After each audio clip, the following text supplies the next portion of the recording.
ఓ మీరా, లోపలికి రండి. ఢిల్లీ నుంచి ఎప్పుడు వచ్చారమ్మా? 2 రోజులు అయిందండి. నాన్నగారు స్విమ్మింగ్ పూల్ దగ్గర ఉన్నారు. Please come. షూటింగ్ ఎప్పటి నుంచి మొదలెడదాం? సార్ మీరు కోపడినంటే ఓ మాట చెప్తాను. నేను లాస్ట్ టైం చెప్పిన క్లైమాక్స్ వద్దు సార్. ఎందుకు? నేను కొంతమందితో డిస్కస్ చేశాను. మీరు చెప్పినట్టే అందులో చిన్న రిస్క్ ఎలిమెంట్ ఉందని అందరూ ఒపీనియన్ సార్. అయితే అంతకు ముందు అనుకున్న క్లైమాక్స్ తోటి పెడదామా? వద్దు సార్, వాళ్ళకి అది కూడా నచ్చలేదు. నేను రియల్ లైఫ్లో చూసింది, సినిమాల నుంచి నేర్చుకున్న దాంతో ఈ కథ తయారు చేశాను. సినిమా అనేది చిన్నప్పటి నుంచి నా కల సార్.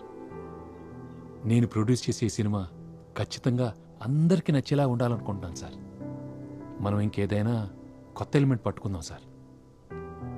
కాఫీ తీసుకోండి. ఒక రైటర్ని ఉండి ప్రొడ్యూసర్ని అడగడానికి సిగ్గుగా ఉంది, అయినా అడుగుతున్నాను. మళ్ళీ కొత్త ఐడియా ఏమన్నా వచ్చిందా?